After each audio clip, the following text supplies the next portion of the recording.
आदाब नाज़रीन, मैं हूं वसीम बारी और मेरे साथ हैं आफ्ताब आलम साहब और आप देख रहे हैं सलाम नजीबाबाद। जैसे कि आप हजरात को भी मालूम है कि पिछले 5 दिनों से एक हमने पोस्ट वायरल की थी जिसमें जनाब मेहरा साहब चेयरमैन नगर पंचायत सहारनपुर को दावत दी थी और वो आज हमारे बीच मौजूद हैं। मैं उनका इस्तकबाल करता हूं अपनी टीम सलाम नजीबाबाद की जानिब से और इन अल्फाजों के साथ मैं शुरुआत करता हूं कि वो तहज़ीब का मुसाफिर है, ये पहचान है उसकी। वो तहज़ीब का मुसाफिर है, ये पहचान है उसकी, जिधर से भी गुज़रता है सलीक़ा छोड़ जाता है। मेरी मुराद है जनाब मेहरा साहब जिस वक्त नगर पंचायत सहारनपुर के चेयरमैन हैं।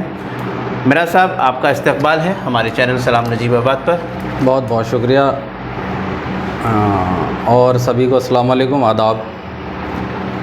जैसे कि आप सभी को मालूम है कि आप मौजूदा चेयरमैन हैं नगर पंचायत सहारनपुर के और जो आवाम है उसकी उम्मीदें और उसकी एक्सपेक्टेशंस आपसे ज़्यादा हैं। उन्होंने कुछ सवाल ऐसे भी हैं जो आपके पॉजिटिव हैं, कुछ ऐसे भी हैं जो नेगेटिव भी हैं, आपके पक्ष में नहीं जाते हैं। वो तमाम सवाल हम आपके सामने रखेंगे। ये जितने भी आप हमारे सवाल हैं ये आपके सहारनपुर की आवाम की जानिब से हमारे पास वो हैं। हम एक ज़रिया हैं, सवाल उनके हैं, ज़रिया सलाम नजीबाबाद है और जवाब इंशाल्लाह आप देंगे। पहले सवाल मैं शुरुआत करता हूँ। आफ्ताब साहब अपनी शुरुआत कीजिए अपने सवाल की, फिर उसके अगला सवाल मैं पूछूँ। मेरा भाई बहुत बहुत इस्तकबाल है सलाम नजीबाबाद में, आपका स्वागत है। आइए सवाल जवाब का सिलसिला शुरू करते हैं। मेरा पहला सवाल आपसे ये है, मेरा भाई आपसे पहला सवाल ये है कि आप किस कास्ट से बिलोंग करते हैं, क्योंकि आपकी कास्ट को लेकर बहुत ज़्यादा कन्फ्यूज़न है। क्योंकि पिछले चुनाव में जीतने के बाद आपके ऊपर खुर्शीद मंसूरी जो पूर्व चेयरमैन सहारनपुर है उन्होंने इल्ज़ाम लगाया था कि आप ओबीसी कास्ट में नहीं आते हैं, आप जनरल कैटेगरी में आते हैं। आपने फर्जी सर्टिफिकेट बनवाकर चुनाव लड़ा और इसी वजह से जनरल कैटेगरी के होने के कारण पूरी शेख बिरादरी ने आपको वोट दिया, पूरा सपोर्ट किया। जब हम सलाम नजीबाबाद के ज़रिए से आप जानना चाहते हैं कि आप किस कैटेगरी से बिलोंग करते हैं और आपकी कास्ट क्या है। देखिए आफ्ताब भाई, पहली बात तो ये है कि हमारे देश का दुर्भाग्य है कि हमने अभी तक जातिवाद, धर्मवाद, क्षेत्रवाद इस चीज़ को छोड़ा नहीं है। मुझे अच्छा लगता कि आप विकास की बात करते, लेकिन मैं समझता हूँ कि मेरे देश का दुर्भाग्य है कि भारत की राजनीति को क्षेत्रवाद ने, जातिवाद ने, बिरादरीवाद ने इस कदर जकड़ रखा है कि आज मुझे पहला सवाल ही इस देश के अंदर जातिवाद को लेकर के देना पड़ रहा है। मुझे हालांकि बिल्कुल अच्छा नहीं लग रहा, लेकिन चूँकि आपका सवाल है और हो सकता है कि जनता का सवाल हो, इसलिए मेरी जिम्मेदारी बनती है कि मैं आपके हर सवाल का ईमानदारी से जवाब दे करके जाऊँ। देखिए, जहाँ तक शेख बिरादरी का ताल्लुक़ है तो शेख एक सम्मान सूचक शब्द है। हमारे माननीय उच्च न्यायालय ने ये व्यवस्था दे रखी है और तमाम हाई कोर्ट की रूलिंग्स जो है इस चीज़ को लेकर के भरी हुई हैं। कोई भी व्यक्ति, चाहे वो किसी ग्राम का प्रधान हो, किसी क्षेत्र का मुखिया हो, राज्यपाल हो, महामहिम राष्ट्रपति हो या XYZ, कोई भी 50 साल से ऊपर का वह व्यक्ति शेख कहला सकता है। ये एक सम्मान सूचक शब्द है। हमने इसे बिरादरी की संज्ञा दे रखी है, एक अलग चीज़ है, लेकिन ये एक सम्मान सूचक शब्द है और इसे कोर्ट ने बहुत जगह पर डिसाइड कर रखा है। अब जहाँ तक कास्ट सर्टिफिकेट की बात है, देखिए मेरे पिताजी जो है और मेरे दादा पहले अमृतसर में बर्तन बनाया करते थे और मेरे वालिद साहब ने जो है हापुड़ में बर्तन बनाने का काम किया। अब जाति का सीधा संबंध जो है वो कार्य से रहा है। जो व्यक्ति इस देश के अंदर, हमारे भारतवर्ष के अंदर जो कार्य करता रहा है वो उसी जाति से माना गया। उसी आधार पर जो है मुझे कास्ट सर्टिफिकेट जारी हुआ। मेरे दादा बर्तन बनाते थे, मेरे पिता बर्तन बनाते थे। और जहाँ तक वोटों का मामला है, आप ये कह सकते हैं कि भाई शेख बिरादरी ने वोट दिया। हालांकि मैं तो जब मेरा बहस हो रही थी तो अभय अग्रवाल जी मेरे वकील साहब थे, उन्होंने अपनी बहस में ये कहा था कि मैं वैश्य समाज से हूँ। एडीएम साहब के सामने बहस हो रही थी, डीएम साहब के सामने कमेटी में, कि मैं वैश्य समाज से हूँ, अगर वकील साहब चाहें तो मुझे शेख कह सकते हैं। आप मेरी इज़्ज़त कर रहे हैं, मुझे सम्मान दे रहे हैं, मुझे बुरा नहीं लगेगा। तो देखिए एक सम्मान सूचक शब्द है। और जहाँ तक जाति व्यवस्था की बात है तो हमने मुसलमान, हालांकि हमारे मुस्लिम समाज में जाति का कोई सिर पैर कहीं नहीं है, कलाम पाक में नहीं लिखा, कहीं नहीं लिखा। लेकिन हमने भारत की राजनीति कि जो दुर्भाग्य है हमारे भारत की राजनीति का, तो हमने जाति व्यवस्था नहीं छोड़ी और हम जो है उसी को ढो रहे हैं। हाँ, तो इसीलिए भी सवाल आया है आपके सामने और इसीलिए हमने पूछा भी है। चलिए कि भारत की जो राजनीतिक व्यवस्था है उसमें जो आरक्षण है, जाति सूचक आरक्षण दिया गया है, और उसी में जो है हर वर्ष जब भी चुनाव होते हैं हर 5 साल में सीट रिजर्व होती है, कहीं पर जनरल कैटेगरी आती है, कहीं ओबीसी कैटेगरी आती है। इस तरह पिछले चुनाव में आपके यहाँ जो थी ओबीसी कैटेगरी थी, तो बस यही आपसे जानना था सवाल के जरिए कि आप ओबीसी कैटेगरी में आते हैं जनरल? जी ओबीसी कैटेगरी। OBC category. चलिए अगला सवाल करते हैं। और कुछ अगले सवाल की तरफ पहुँचते हैं। जब मेराज भाई आपने बात करी कि अभी कि अच्छा लगता कि पहला सवाल विकास के नाम पे होता, चलिए मैं सबसे पहले आपसे इसी लफ्ज़ से मैं आपका सवाल करता हूँ और आपसे ये भी सवाल आवाम ही की जानिब से हैं और आपको एक बार फिर रिमाइंड करा दूँ कि जितने भी सवालात हमारे पास हैं हमारा कोई ज़ाती सवाल नहीं है, सब सहारनपुर की आवाम की जानिब से है। हाँ, अब ये मेरा अपना ज़ाती सवाल है जो मैं आपसे कर रहा हूँ। उस सवाल से पहले जो आपसे पहला है, मैं जानना चाहता हूँ कि आपने 5 साल का एक कार्यकाल गुजारा है, आवाम को कौन सी ऐसी चीज़ आपने दी कि आवाम याद करे कि मेराज साहब ने हमें ये चीज़ दी और हम इसको कभी भुला नहीं सकते? देखिए, सहारनपुर के लिए सबसे बड़ा जो कारनामा रहा है अभी तक, सहारनपुर में आपने सुना होगा कि कोई चेयरमैन जल्दी से रिपीट नहीं हुआ, मतलब कभी हुआ नहीं। उसका एक विशेष कारण रहा है, कुर्सी का नशा जो है वो इंसान के दिमाग में सर चढ़ कर के बोलता है और अक्सर घमंड, तकब्बुर या नशा ही जो है वो किसी व्यक्ति के पतन का कारण बनता है। तमाम सरकारें इस बात को लेकर के गिरी, तमाम वो लोग जो आज दुनिया में नहीं हैं, कभी कहा करते थे कि हमारे बगैर दुनिया नहीं चल सकती, लेकिन आज वो दुनिया में नहीं है। तो सबसे पहला काम मैंने समाज के हर वर्ग को सम्मान देने का किया है। मेरे यहाँ जो भी व्यक्ति आया, जिस काम को लेकर के भी आया, मैंने उन्हें पहले सम्मान दिया और उसके बाद उनका ज़्यादातर काम कराया है जो कि वो मुझसे अपेक्षा रखते थे, चाहे वो उनके निजी काम रहे हों, चाहे वो उनके आसपास के सामाजिक काम रहे हों, उन्हें सभी मैंने कराने का काम किया। नहीं, मेरा सवाल ये नहीं, बेशक आपने किया है और आपने ये भी किया है कि जितनी भी जात बिरादरी के लोग हैं, क्या जितने भी मज़ाहिब के आपके यहाँ लोग हैं, आपने बराबर उनको सम्मान दिया है और सम्मानजनक स्थिति में उनके काम को पूरा किया। लेकिन मेरा मकसद ये है कि समस्त सहारनपुर को कौन सी ऐसी चीज़ आपने ऐसी 5 साल में दी कि अगर 1% अल्लाह ना करे ऐसा हो कि चेयरमैन अगर आप नहीं बनते हैं तो अवाम याद करे कि देखिए ये चीज़ जो है मुझे मेराज साहब दे गए थे और इसको हम कभी नहीं भूल सकते। इसकी बात देखिए, हालांकि बड़ी विकट परिस्थितियों में हमने चेयरमैनी की है। 2 साल तक मुकदमे चले, हिंदुस्तान की सारी अदालतों में हम पे मुकदमे चले, 2 साल कोरोना ने घर बिठा दिया, लेकिन उसके बाद भी मैं सीधा सवाल जो है आपका उसी का जवाब दूंगा, घुमा फिरा के बात नहीं करूँगा।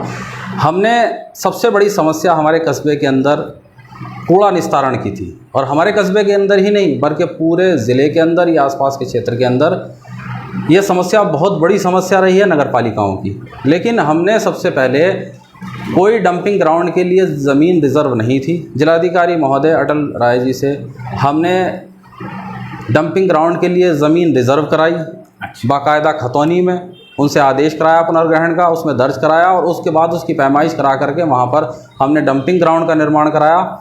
और कस्बे में जो गंदगी रहती थी आसपास रोड पे डाल दिया जाता था, गली मोहल्लों में डाल दिया जाता था, या नाले के पास डाल दिया जाता था, या मेन रोड पर डाल दिया जाता था, उस सारे कूड़े को उठा करके हमने जो है उस डंपिंग ग्राउंड में पहुंचा दिया, उसकी 4 दीवारी करा दी। वहां पर जो है मशीनें लगाई जा रही हैं जिससे कूड़े का निस्तारण किया जा सके और इसका खाद बना करके या जो चीज़ें बनने वाली हैं उसको करा करके। और वहाँ जहाँ हमने डंपिंग ग्राउंड बनाया है वसीम भाई, मैं आपको बताना चाहता हूँ ख़ास तौर से कि वहाँ 2-3 कब्रिस्तान हैं और वहाँ पे जो मैयत हो जाती थी बरसात में तो वहाँ लोग जनाजा लेकर के नहीं जा सकते थे। अच्छा। पूरे दिन रखा रहता था जनाजा, और वहाँ पर जनाजा ले जाने की हालात नहीं थे, घुटनों जो है वहाँ पर कीचड़ रहती थी। वहाँ पर हमने एक पुलिया बनाई और पुलिया बना करके वहाँ हमने उसके बाद खड़ंजा बिछाया, आगे उस रास्ते को सही किया और उसके बाद आगे ले जा करके जहाँ पर हमने डंपिंग ग्राउंड रिज़र्व कराया था वहाँ ले जा करके हमने कूड़ा निस्तारण का MRF सेंटर लगाया। और मैं आपको ख़ास तौर से एक चीज़ और बताना चाहता हूँ, एक साहब जनप्रतिनिधि जो पहले यहाँ पर पूर्व में रहे हैं वो बैठे थे, बहुत इल्ज़ाम उन्होंने लगाए थे, उनके भी जवाब विस्तारपूर्वक दूँगा। लेकिन 2 पुलिया वहाँ पर बनी हुई हैं। एक पुलिया की लागत जो है 74,41,000 रुपये, और जो पुलिया हमने बनाई है उसकी लागत जो है 14,81,000 रुपये, और दोनों ही पुलियों से उतना ही वज़न गुज़र रहा है। तो जहाँ तक मैं समझता हूँ कि हमने खर्चे को कम करने का काम किया है, या इससे पहले जो बंदरबाट हुई है उस पर लगाम लगाने का काम किया है। बंदरबाट हुई है, कूड़ा निस्तारण का जो बंदरबाट हुई है, निश्चित रूप से हुई है। क्या यानी कि आपसे पहले जो शासन रहा उसमें बंदरबाट हुई है? नहीं, मैं शासन पे इल्ज़ाम नहीं लगा। नहीं, शासन से मुराद मेरी नगर पंचायत के चेयरमैन से, मैं पूरे देश की तो बात ही नहीं कर रहा इस वक्त, मैं चेयरमैन आपके सहारनपुर की बात कर रहा हूँ कि आप जो सन 2012-17 का पीरियड रहा है तो उसमें बंदरबाट हुई है। निश्चित रूप। चलिए, अब मैं जनता के अगले सवाल की तरफ चलता हूँ। आपने मुझे तसल्ली बख्श जवाब दिया जो जनता ने मेरे पास भेजा है। अभी आपसे खुर्शीद मंसूरी साहब यहाँ पर आए थे और हमारी एक रिवायत रही है कि हमने कोशिश की है जो भी यहाँ पर चेयरमैनशिप के साबिक़ हों या मौजूदा हों चेयरमैन आए हैं, हमने उनसे एक रिक्वेस्ट की है कि आप अपने शहर के लिए, अपनी नगर पंचायत के लिए क्या ऐसी सौगात दे सकते हैं, जैसे कि आजकल फैशन चल रहा है एम्बुलेंस का, तो आप एक एम्बुलेंस देंगे। तो उन्होंने कहा फ़िलहाल की पोजीशन में तो मैं नहीं दे सकता, मैं अगर जीता या हारा इलेक्शन के बाद मैं दूंगा। क्या मेरा साहब ने इस वर्ड को कैश किया और एम्बुलेंस सहारनपुर के लोगों को दी? नहीं वसीम भाई, ये असल में वर्ड्स को कैच नहीं किया, बल्कि ये मेरी प्लानिंग रही, मंशा रही, इरादा। देर से प्लानिंग रही? नहीं, मैं इस बात को साबित कर सकता हूँ। हमारे यहाँ जब नगर पंचायत सहारनपुर का मैं चेयरमैन बना जी, तो पहली बोर्ड की बैठक में बोर्ड के प्रस्ताव का रजिस्टर मौजूद है। उससे बड़ा साक्ष्य नहीं हो सकता। आप कहेंगे तो मैं भिजवा दूंगा, या आप आकर के अपनी आंखों से देख सकते हैं, या आप उसे जो है जो प्रॉपर चैनल है उससे ले सकते हैं। पहली बोर्ड की बैठक में ही हमने नगर पंचायत सहारनपुर से एम्बुलेंस का प्रस्ताव किया था, वो बतौर साक्ष्य नगर पंचायत सहारनपुर के उसमें मौजूद है। अच्छा, बोर्ड बैठक में। अब ना मिल पाने का कारण जो है वो 2 रहे। नंबर 1 टेक्निकल प्रॉब्लम रही। वो टेक्निकल प्रॉब्लम ये रही कि जब हमने बोर्ड में प्रस्ताव पारित कर दिया और हमने उसे ख़रीदने की कोशिश की, तो सबसे पहले हमने जो एम्बुलेंस बनाते हैं, जो लोग सप्लाई करते हैं, उनसे संपर्क किया। अच्छा, सप्लाई के लिए हमने उनसे बात की, उन्होंने कहा हम दे देंगे, लेकिन रजिस्ट्रेशन जो है वो आप कराएंगे, वो आपकी ज़िम्मेदारी है। रजिस्ट्रेशन के लिए हमने जब इंक्वायरी की तो उसमें पता ये लगा कि एम्बुलेंस का जो रजिस्ट्रेशन है या तो किसी डॉक्टर के नाम हो सकता है या किसी हॉस्पिटल का नाम रजिस्टर्ड हो सकता है। मेरी खुद RTO साहब से बात हुई। मैं आपको, अगर वही RTO साहब इस वक्त हैं, मुझे नहीं मालूम कि बस चेंज ना हो गए हों, तो उनसे भी आप बात कर सकते हैं कि मैंने उनसे इस विषय में बात की थी कि नहीं की थी। तो ये कारण रहा कि वहाँ पर हम जो है वो नहीं कर पाए और लेट हो गया। उसके बाद में चूँकि हम पे मुकदमे इस तरह से लाद दिए गए, हिंदुस्तान की सारी अदालतों में, सुप्रीम कोर्ट में 2 बार मेरे खिलाफ मुकदमा गया, SLP पड़ी, उसके बाद पुनर्विचार याचिका मेरे खिलाफ पड़ी, रिव्यू पिटीशन हाई कोर्ट में रहा। कमिश्नर साहब के यहाँ 2 बार हमारे पे मुकदमा चला, 2 बार डिस्ट्रिक्ट कमेटी में चला, एक बार अभी भी जो है जुडिशली में चल रहा है, वो चल रही है इलेक्शन पिटीशन विचाराधीन है, उस पर हाई कोर्ट ने स्टे कर रखा है। तो इस तरह से मैं 2 बार हाई कोर्ट गया, 2 बार सुप्रीम कोर्ट गया, वो कारण रहा। और देखिए वसीम भाई, एक चीज़ ये है कि कोई भी व्यक्ति हो, अगर उसकी अपनी जान पे बनाएगी, वो खुद बीमार हो, तो किसी दूसरे को अस्पताल नहीं ले जा सकता। हाँ। जब मैं खुद ही इस तरह से एक प्लानिंग के तहत एक साजिश के तहत मुझे उलझाया गया कि ये आदमी कोई विकास ना कर पाए, कोई काम ना कर पाए, तो उस प्लानिंग के तहत जब उलझाया गया तो पहले मुझे अपने आप को बचाना था, अपनी बीमारी को ठीक करना था, और उसके बाद फिर अचानक जो है वो परिस्थितियाँ पूरी दुनिया के अंदर आ गई कोरोना की, जिससे पूरी दुनिया को जो है घर में कैद कर दिया गया। वो एक ऐसी तबाही बर्बादी थी जिसने आज तक पूरी दुनिया को आर्थिक रूप से भी चपेट में ले रखा है। तमाम लोग जो है उससे उभर भी नहीं पाए हैं। तो उसके बाद हमने जो है जब हमें लगा कि भाई हम ये नहीं ले पाएंगे, तो फिर हमने एक सेकंड हैंड का बंदोबस्त किया और हमने फिर उसको चलाने का काम किया। हाँ, इसी से सवाल है कि सेकंड हैंड करके एक ये कहते हैं कि ये कि कोई चुनावी स्टैंड तो नहीं हो कि जो इलेक्शन से 20-25 दिन पहले ही आपने स्टेप उठा लिया? आप इसे चुनावी स्टैंड मान सकते हैं, लेकिन मैं साबित कर रहा हूँ। आप नगर पंचायत सहारनपुर का वो रजिस्टर देख सकते हैं, जिसके अंदर पहली बोर्ड की बैठक में वो प्रस्ताव पारित किया हुआ है। ये सन 2010 मॉडल है जी। क्या कहना चाहेंगे? देखिए, लोगों को आपत्ति है कि बाहर नहीं ले जा सकते, ऐसा कहना है लोगों का कि 2010 मॉडल है, काफ़ी पुराना मॉडल है और 2 महीने के बाद लोगों का बाहर से मुराद क्या है? विदेश, दिल्ली शिमला डिस्ट्रिक्ट बिजनौर से बाहर। अच्छा, देखिए, सब लोग मुझे लाइव देख रहे हैं और मेरी गुजारिश है कि अभी कमेंट बॉक्स में जा कर के पूरा ज़िला बिजनौर के अंदर जो भी मरीज़ इस वक्त दिल्ली जाने वाले हों, और फेसबुक के ऊपर वो गाड़ी का नंबर भी पड़ा हुआ है, मेरी गुजारिश है कि बराए मेहरबानी अभी मैं इंशाल्लाह यहाँ जितनी देर बैठा हूँ यहाँ पर उठ कर के जाने से पहले दिल्ली भेज करके दिखाऊंगा उसे, और इंशाल्लाह वो बिल्कुल दिल्ली भी जाएगी और चंडीगढ़ भी जाएगी। मेरी आपसे गुजारिश है, जितने लोग मुझे देख रहे हैं, कि बराए मेहरबानी किसी मरीज़ का पता बताएं जिसे उठा करके दिल्ली पहुंचाया जा सके। इससे अच्छा जवाब मैं नहीं दे सकता। मेराज भाई बहुत बेबाकी वाले अंदाज में जवाब दे रहे हैं, इसमें कोई शक की बात नहीं। इन्होंने कहा कि अभी जो चैलेंज आया था उनके सामने उन्होंने एक्सेप्ट किया है और उसको चैलेंज को कहा है कि अभी किसी को कोई अगर पूरी ज़िला बिजनौर में ज़रूरत हो तो उसी एम्बुलेंस से वो दिल्ली या अदरवाइज़ आसपास के इलाके में कहीं भी वो भेज सकते हैं, ऐसा कुछ नहीं है। इसी कड़ी का आखिरी सवाल और फिर उसके बाद अगला सवाल करेंगे मैं आफ्ताब साहब, उनका ये जो एम्बुलेंस चली है इलेक्शन के बाद भी रहेगी या बस 2 महीने के बाद ख़त्म है? बहुत ही अच्छा सवाल वसीम भाई आपने पूछा। मैं इस सवाल के लिए आपका शुक्रिया अदा करना चाहता हूं। सबसे पहले शुक्रिया इसलिए अदा करना चाहता हूं क्योंकि ये सवाल बहुत कीमती है। जी वसीम भाई, किसी भी आदमी के बारे में जानने के लिए उसकी ज़िंदगी के 4 पन्ने पलट करके देखना बहुत ज़रूरी है। बिल्कुल, कि ये आदमी कितना भरोसेमंद है, कितना अपने वादों पे खरा उतर सकता है, या ये झूठ तो नहीं बोल रहा। अगर आप हमारी ज़िंदगी के 4 पन्ने पलटेंगे तो आप ये पाएंगे कि मेरे से पहले मेरे वालिद ने 2 बार नगर पंचायत सहारनपुर के अध्यक्ष पद का चुनाव लड़ा। अच्छा, उन्होंने एक ज़माने तक लोगों की खिदमत की। आसपास के इलाके में तमाम सैकड़ों गांव ऐसे हैं जहां पर उन्होंने धूल फांकी, लोगों की खिदमत की, फैसलों में गए। झालू से एक फ़ैसले में लौटते हुए उनकी गाड़ी का एक्सीडेंट हुआ, गाड़ी पलट गई और उनकी पसलियां टूट गई थी। उन्होंने पसलियां टूटने के बाद भी लोगों के काम किए। चुनाव जीतना हारना कई बार किस्मत पे, समीकरणों पे निर्भर करता है, लेकिन वो चुनाव नहीं जीत पाए, मगर उन्होंने दिल को जीतने का काम किया। उनकी ख्वाहिश थी कि मैं चुनाव लड़ूं। मैं कारोबारी आदमी था, मेरा मकसद चुनाव लड़ना नहीं था, मेरा मकसद तो खिदमत करना था, जो मेरा परिवार पहले से करता चला आ रहा था। 2 बार चुनाव हारने के बाद मेरे परिवार के किसी सदस्य ने किसी कस्बे के आदमी को ये नहीं कहा कि आपने वोट नहीं दिया। जिसने दिया उसका भी काम किया और जिसने नहीं दिया उसका भी काम किया। 2007 में 2006 में मेरे वालिद ने चुनाव लड़ा, 2007 में उसके बाद हमने बसपा को चुनाव लड़ाया, मंच पे खड़े होकर के चुनाव लड़ाया। नजीबाबाद विधानसभा में सबसे बड़े नेता बहुजन समाज पार्टी के नसीमुद्दीन सिद्दीकी साहब आए, स्टेप ग्राउंड में उनकी सभा थी।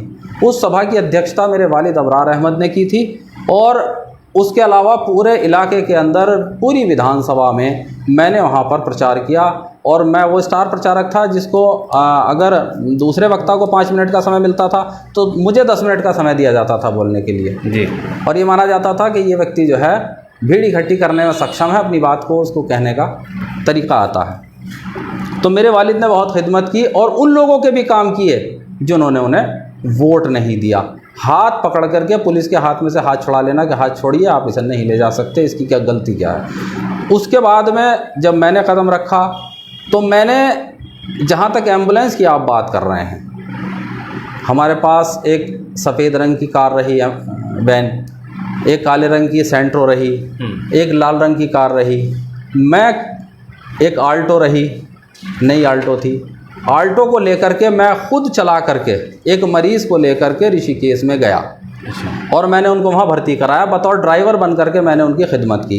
जब लाल रंग की कार थी, एक एक्सीडेंट हमारे यहाँ पर, एक मैं बिरादरी नहीं बताना चाहता वरना बता देता आपको और नाम भी बता देता, लेकिन मैं इस पर नहीं जाना चाहता। जब उनका एक्सीडेंट हो गया तो उन्हें लेकर के मैं खुद मेरठ गया, मैंने उन्हें जा करके खुद ड्राइविंग करते हुए एडमिट कराया।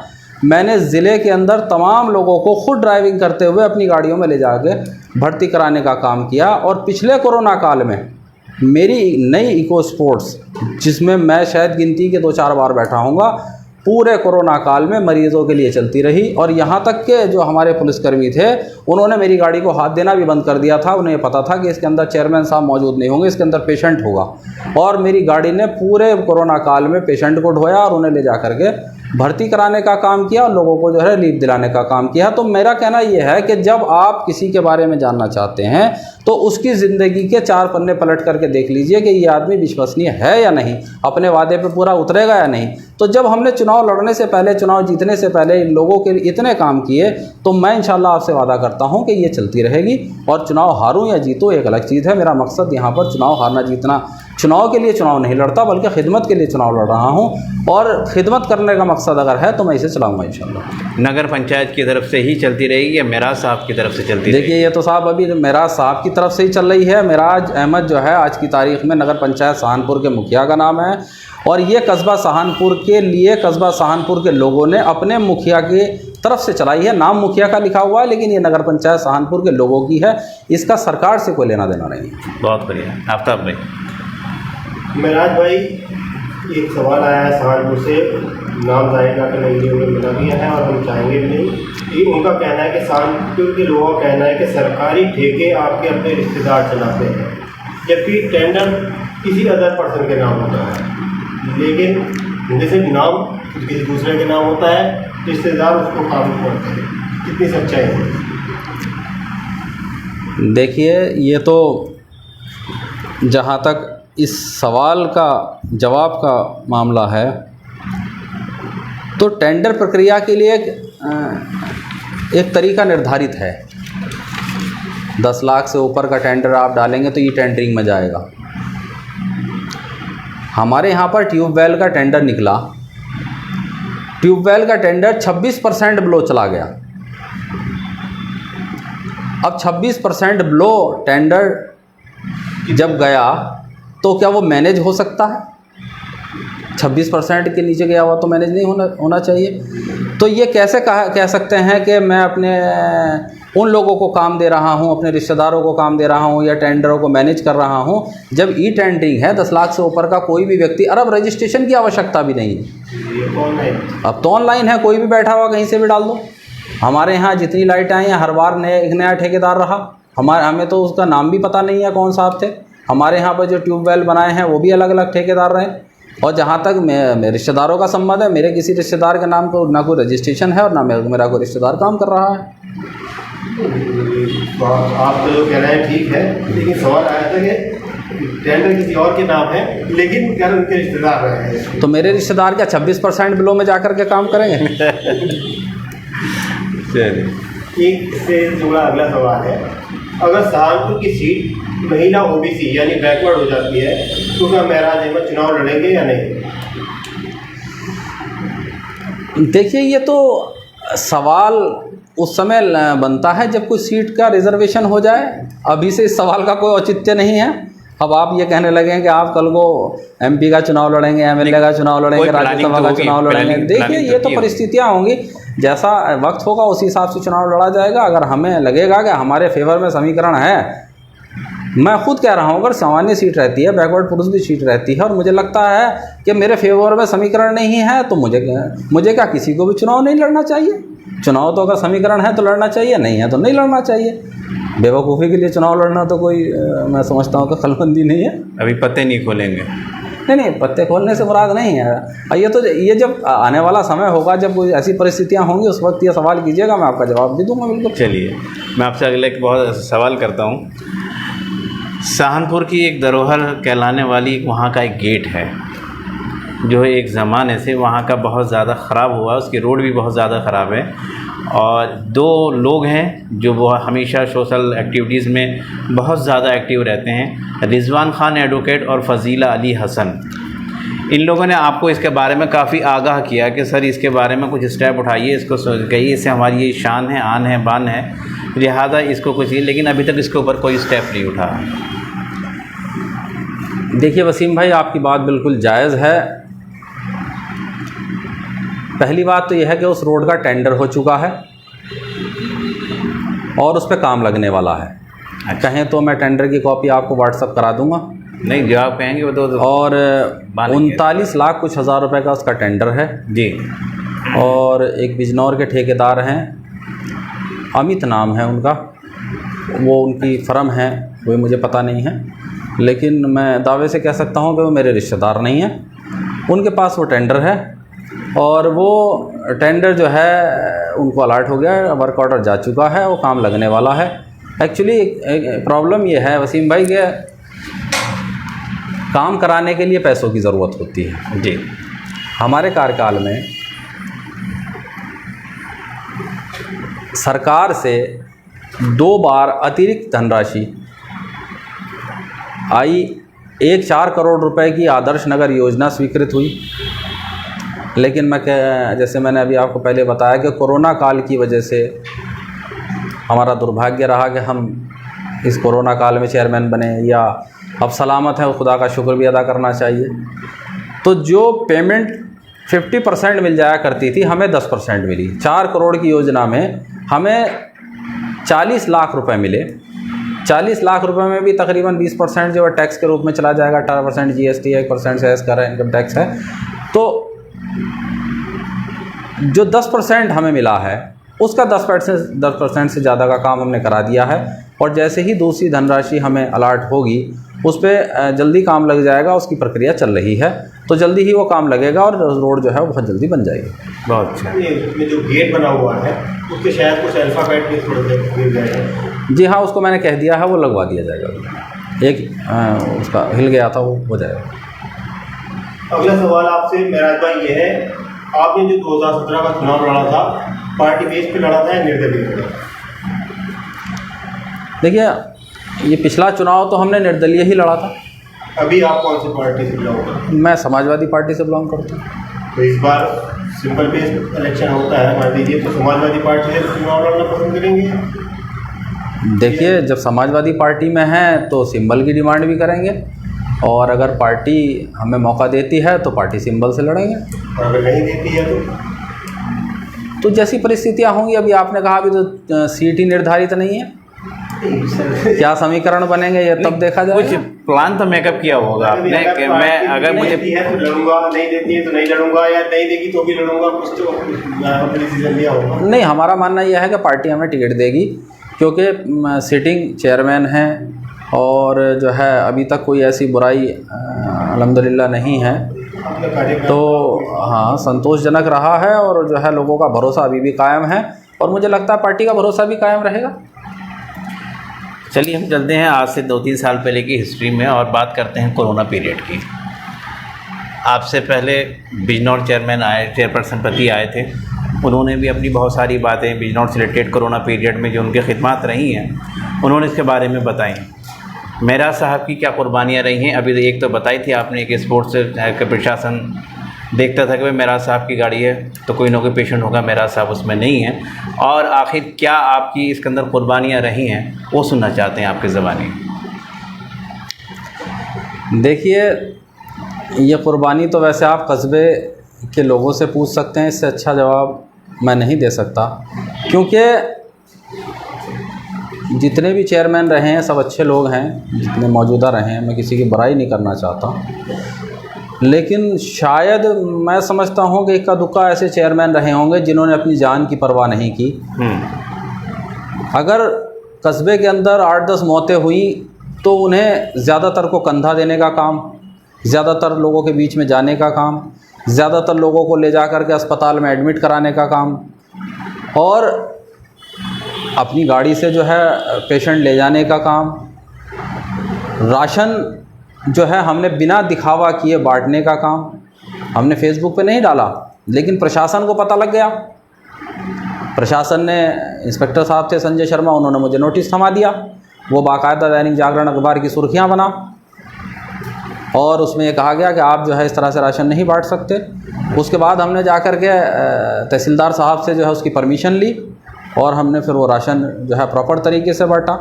और तमाम जगहों पर जो है हमने प्रशासन के कहने पे, राजा चरत सिंह स्कूल में हमारे यहाँ पर क्वारंटाइन सेंटर चल रहा था जो हमारे पैदल लोग फंसे हुए थे जहाँ जहाँ, उन्हें ला करके वहाँ रखने का काम हुआ था। तो जो हमारे यहाँ लेखपाल और जो कानूगो थे वो उस वक्त परेशान थे, क्योंकि एकदम से सारी विपदा आ गई थी, बहुत सारे लोग डिस्टर्ब हो गए थे, सरकार भी परेशान थी कि क्या करें।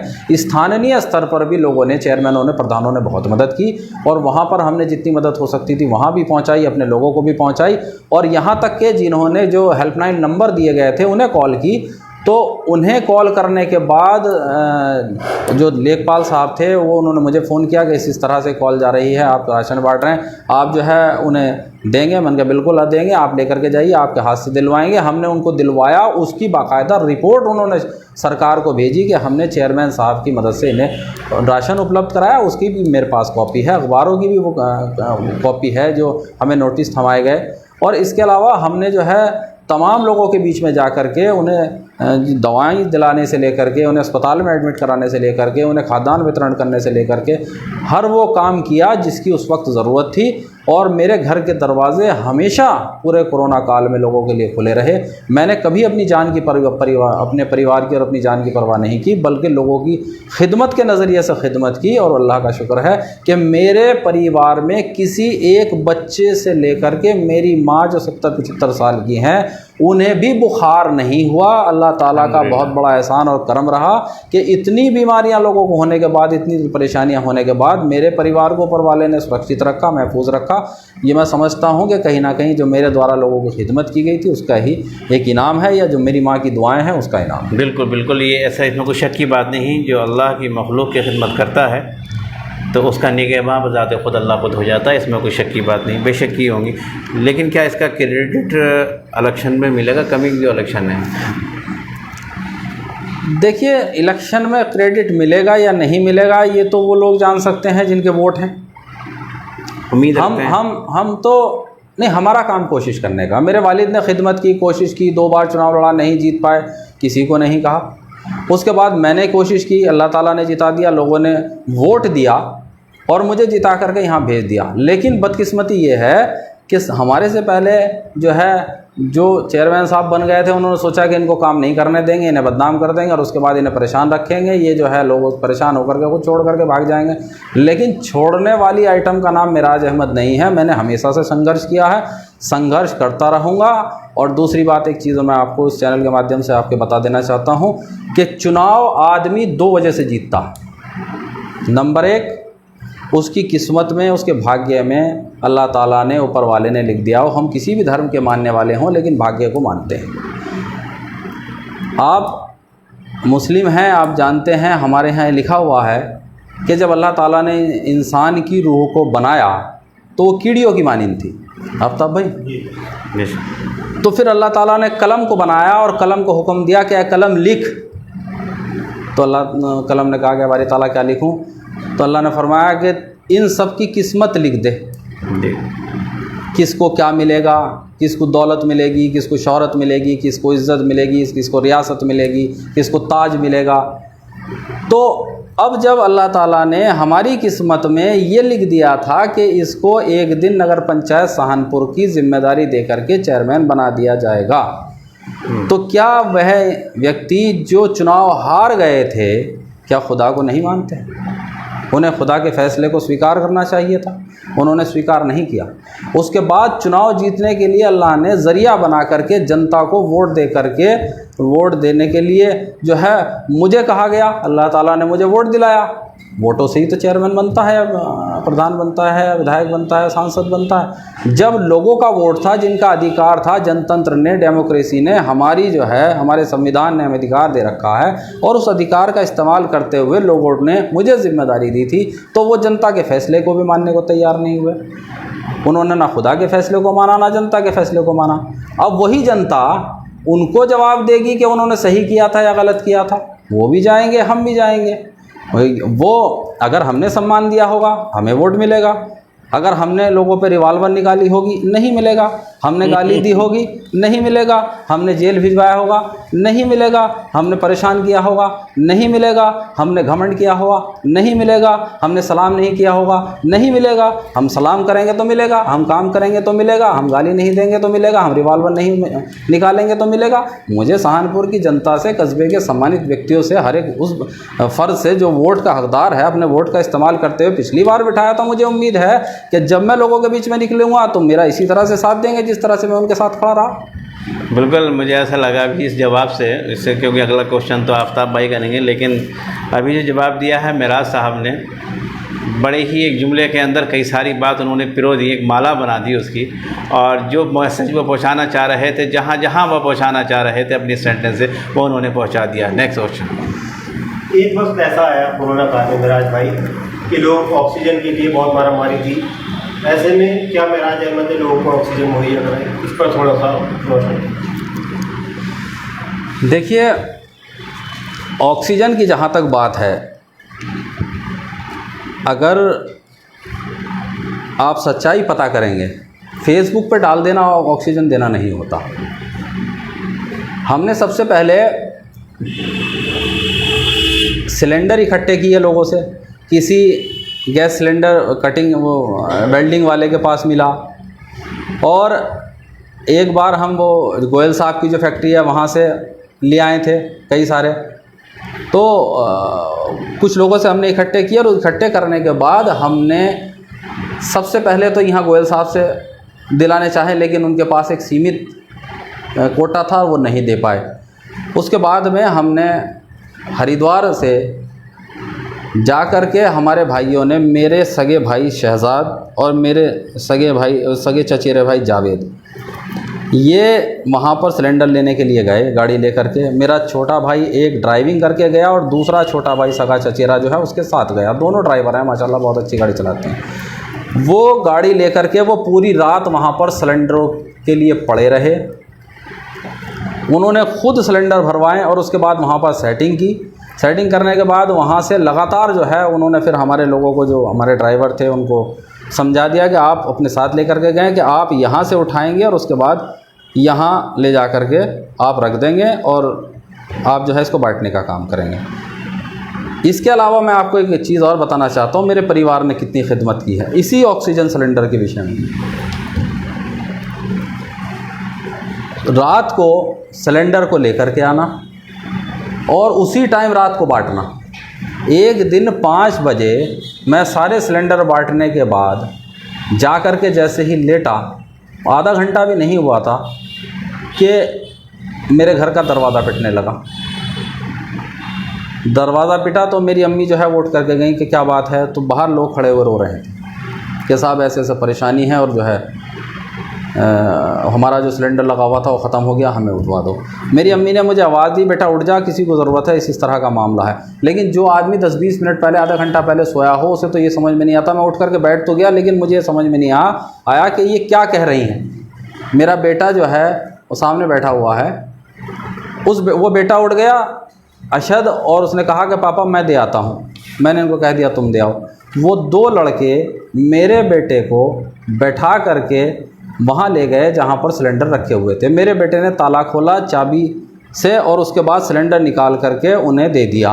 वो दोनों अपनी इस कदर परेशानी में थे, उनके परिवार में जो है, जिसके परिवार में इस तरह से कोई बीमार हो तो पहले अपनी परेशानी, जैसे मैंने पहले कहा कि पहले मैं अपनी बीमारी देखता है, दूसरों की देखता, मुझको खुद मुकदमे चल रहे थे, तो वो अपनी परेशानी में उन्होंने ये ध्यान नहीं रहा कि मैं चेयरमैन साहब के बेटे को भी हम लेकर के आए थे।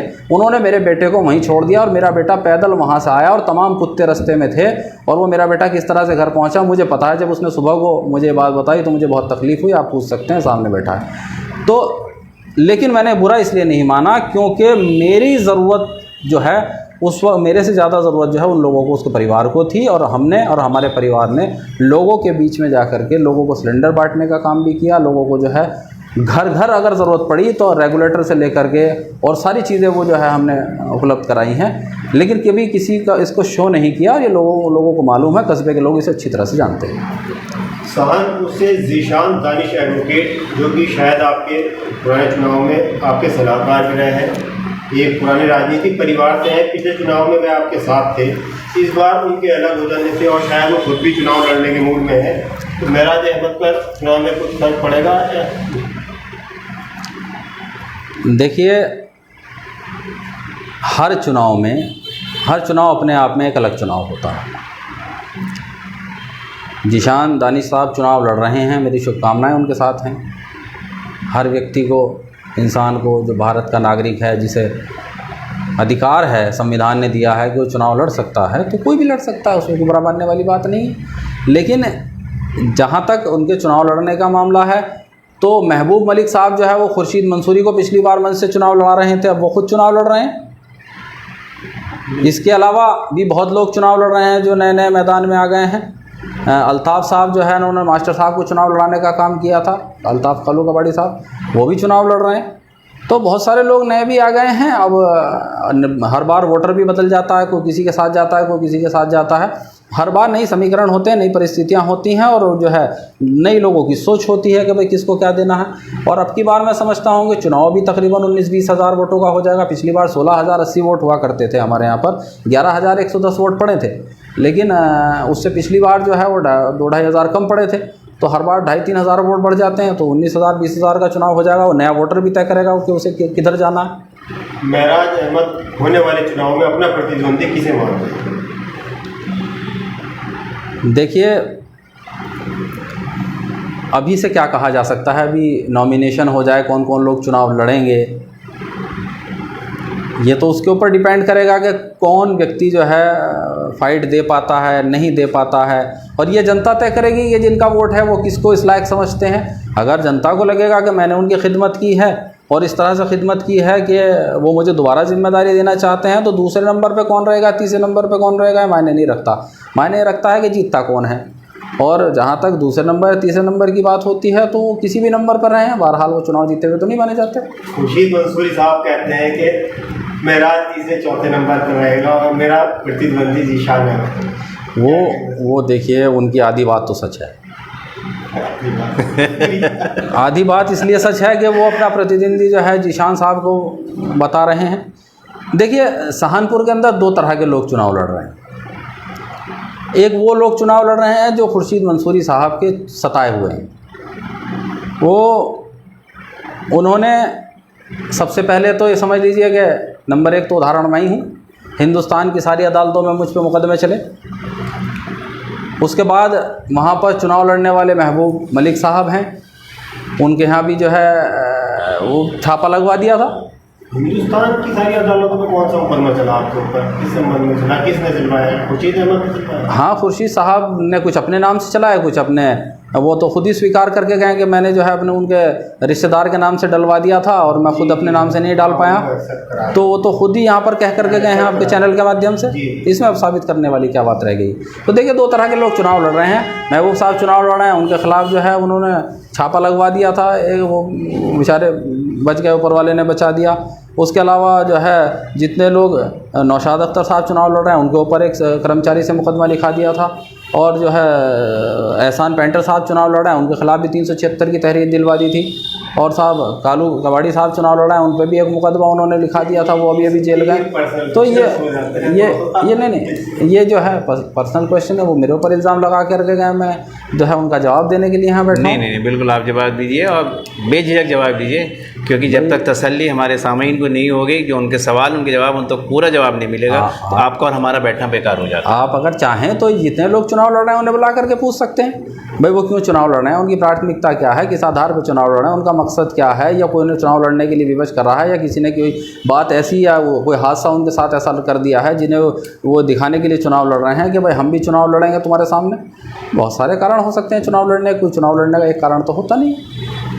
चलिए, मैं अगले सवाल की तरफ बढ़ता हूँ। अब मैं 2 स्टेप में सवाल करना चाहता हूँ। पहला स्टेप हमारा है एजुकेशन, तालीम, क्योंकि तालीम के बगैर सब कुछ अंधेरा ही अंधेरा है। क्योंकि इक़रा बिस्मि रब्बिकल्लज़ी ख़लक़ के ऊपर बात करें तो हमारा बेस जो है वो तालीम के दायरे मदार पर होता है।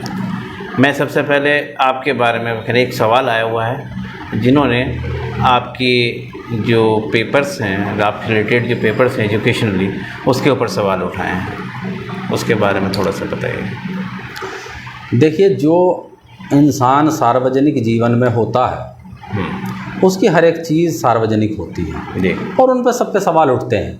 जी सवाल उठाने के लिए कुछ व्यक्तिगत सवाल जो है लोग उठा देते हैं। मैंने एक दिन किसी महफिल में बैठा हुआ था तो मेरे ज़बान से निकल गया कि यार मैं अपने परिवार को समय नहीं दे पाता हूँ इस राजनीति की वजह से। सारा टाइम जो है वो इसी राजनीति की भेंट चढ़ रहा है और मैं अपने परिवार को, अपने बच्चों को समय नहीं दे पाता। तो एक साहब बैठे हुए थे, बहुत सुलझे हुए थे और उनकी बात जो है मुझे पूरी तरह से असर कर गई। उन्होंने ये कहा कि आप गलत कह रहे हैं चेयरमैन साहब,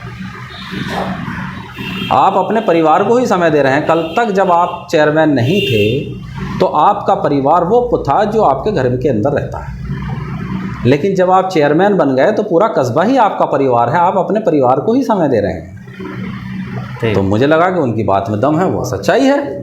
तो उस दिन से जो है मैंने अपना नज़रिया बदल लिया कि नहीं, मैं तो अपने परिवार को ही समय दे रहा हूँ। तो जो आदमी सार्वजनिक जीवन में होता है तो उसकी सारी चीज़ें जो है सार्वजनिक होती हैं। जहाँ तक एजुकेशन की बात है तो एजुकेशन पे मेरी हर एक चीज़ पे सवाल उठाया जाता है। आपने अभी कहा सबसे पहला सवाल आपने जाति को लेकर के पूछ लिया था।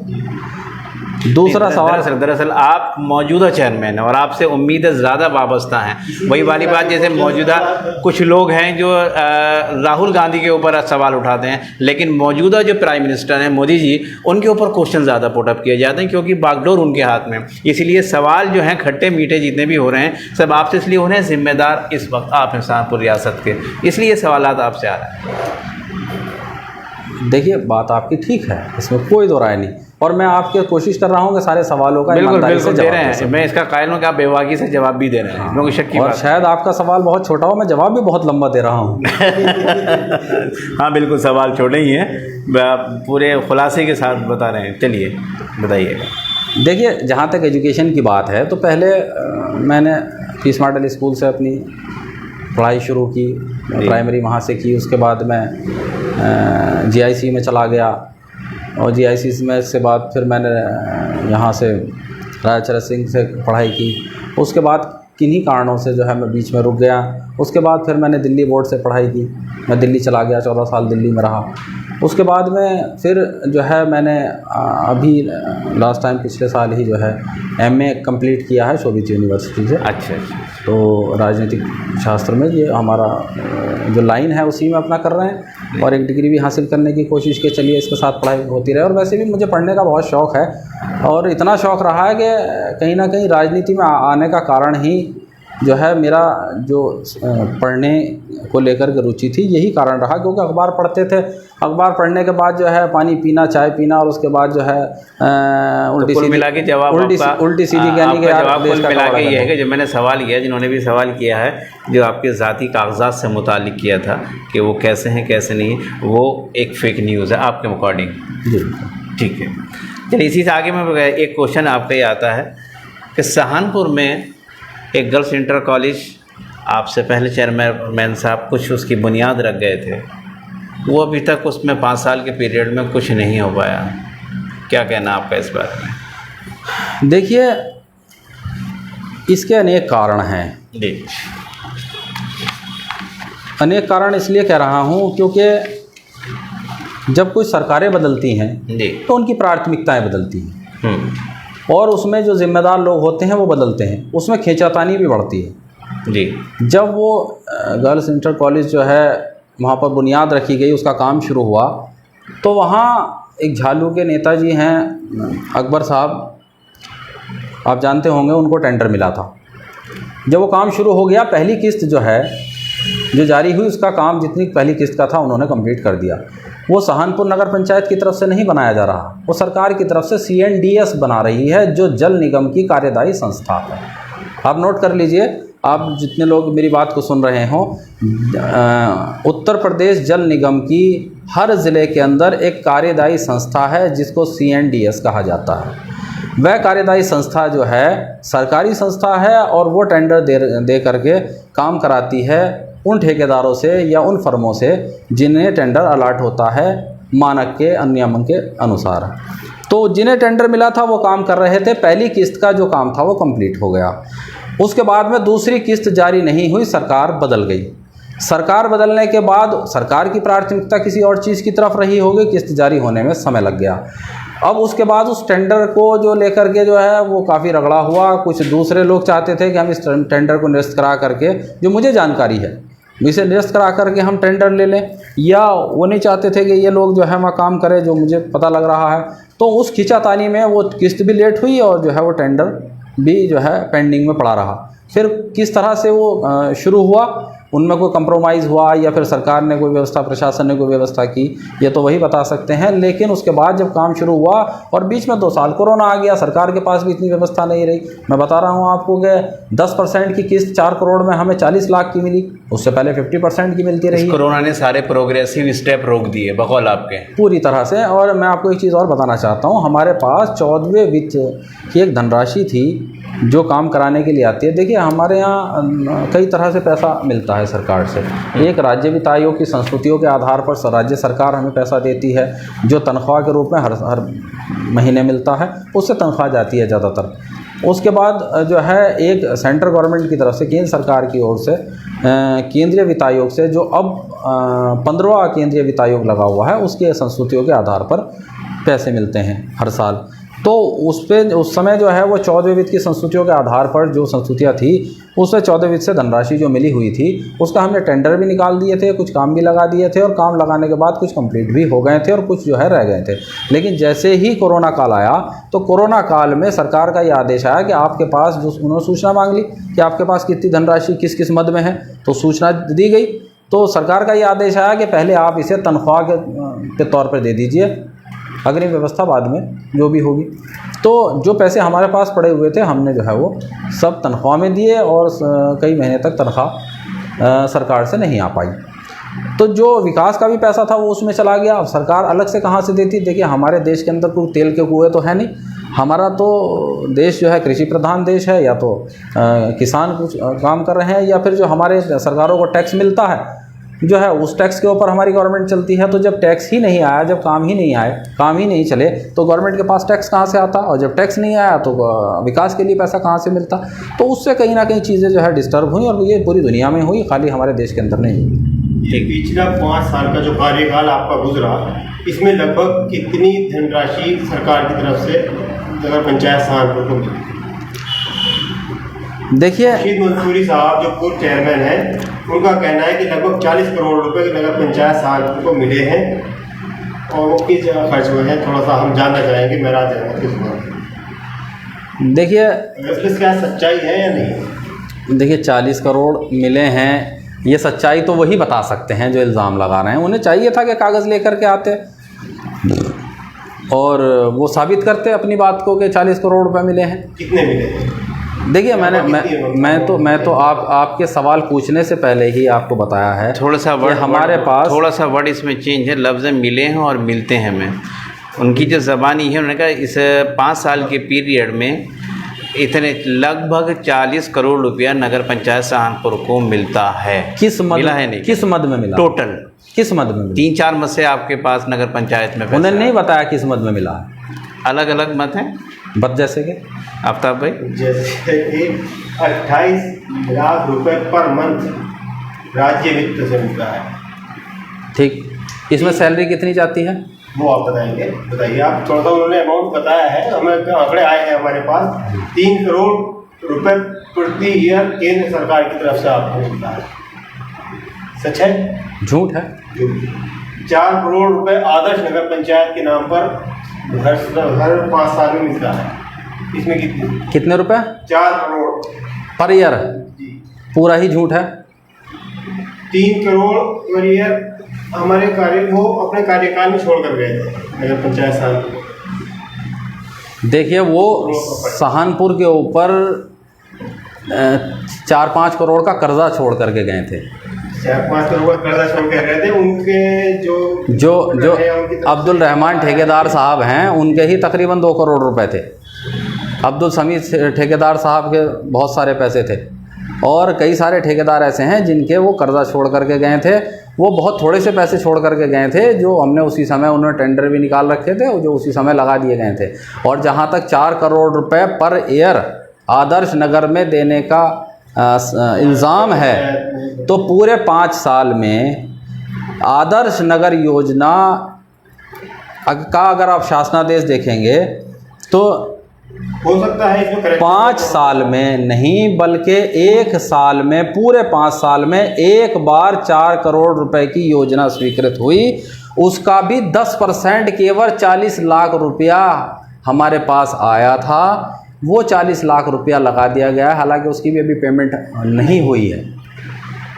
और ये पूरी तरह से बेबुनियाद इल्ज़ाम है। आदर्श नगर योजना में कोई पैसा इसके अलावा नहीं मिला। चलिए इसे छोड़िए, कितना मिला टोटल फीस का? 28 लाख रुपए की जहाँ तक बात है, ये देखिए तनख्वाह इससे जाती है, पेंशन इससे जाती है, जितने परिवारों ने नौकरियां कर ली हैं और जो रिटायर हो रहे हैं तो रिटायर होने के बाद जो उनका फ़ंड होता है वो इससे जाता है। तो हर महीने इतनी बड़ा अमाउंट जाता है, इसमें 20-22 लाख रुपए तो केवल तनख्वाह में चले जाते हैं। और इसके अलावा देखिए गौशाला का खर्च है हमारे यहाँ पर, गाड़ियों में तेल का खर्च है, गाड़ियाँ इतनी सारी चलती हैं, अब 100 रुपये लीटर के आसपास डीजल हो गया, आप समझ सकते हैं कि कितना खर्च हो रहा होगा। गाड़ियाँ बढ़ गई, उससे जब वो चेयरमैन थे तो उतनी गाड़ियाँ नहीं थी, 2 गाड़ियाँ उसके बाद बढ़ गई, रेट बढ़ गया। और गौशाला उस समय नहीं थी, गौशाला बढ़ गई, उसके अंदर 70-75 जो है गायें हैं जिनका खर्च चल रहा है, भूसा उनको चाहिए होता है, हरा चारा उनको चाहिए होता है, सारी चीज़ें उनको चाहिए होती हैं।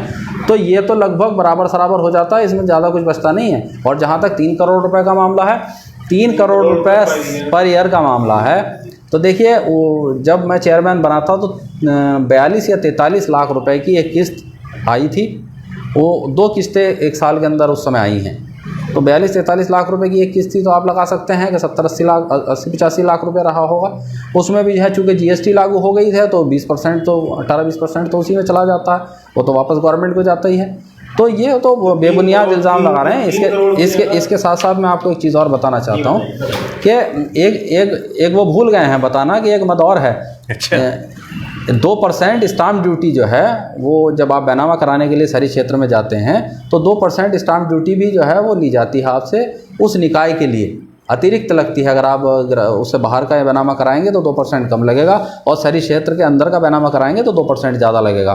पहले साल हमें जो धनराशि प्राप्त हुई थी वो शायद 5 से 6 लाख रुपए के बीच में थी, लेकिन उसके बाद जो अगले साल हुई वो मिली 1,88,000 रुपये। अब 2 साल तक हमें उसमें कुछ मिला ही नहीं, कोरोना आ गया। और इस साल जो हमें धनराशि प्राप्त हुई है तो उसे लेकर के तो हम ही डिस्टर्ब हैं कि इतना रुपया हम लगाएंगे कहाँ से। वो रकम है 17,600 कुछ रुपये पूरे साल के। कुल मिला के आप पर लगाए गए इल्ज़ाम झूठ, मैं शासनादेश आपको दिखा सकता हूँ, झूठ है। चलिए एक जी बताइए। हाँ, एक इल्ज़ाम उन्होंने और लगाया था। हाँ बताइए। जब खुर्शीद मंसूरी साहब यहाँ आए थे हमारे स्टूडियो में तो हमने उनसे भी सवाल किया था कि उन्होंने शहर को खंबा नगर बना दिया, सोलर लाइट लगाई थी क्या कहते हैं शमशान घाट के पास। उनका कहना है कि उसका जो बिल है वो आपका कहना है कि उसका जो बिल है नगर पंचायत सहारनपुर बढ़ती है, इसमें कितनी सच्चाई है? उसकी सच्चाई ये शासनादेश है, आप पढ़ लीजिए।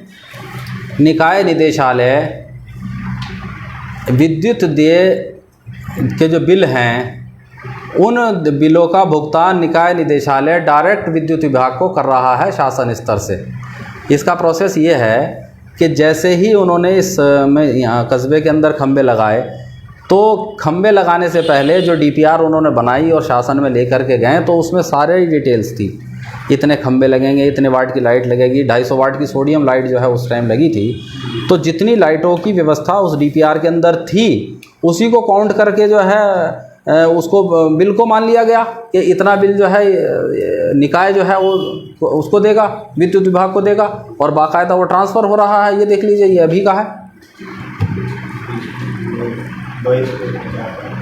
चलें आगे चलें, ये तो आपने दे दिया होगा, आगे बात कर देंगे। सहारनपुर में सब्जी मंडी या फ्रूट मार्केट नहीं है, प्रशासन की तरफ से कभी भी पुलिस वाले आते हैं उनको डंडा फाड़ते फटकारने चले जाते हैं, क्या कोई व्यवस्था नहीं हो सकती?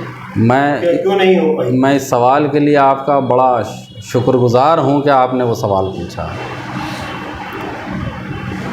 वो इसलिए कि देखिए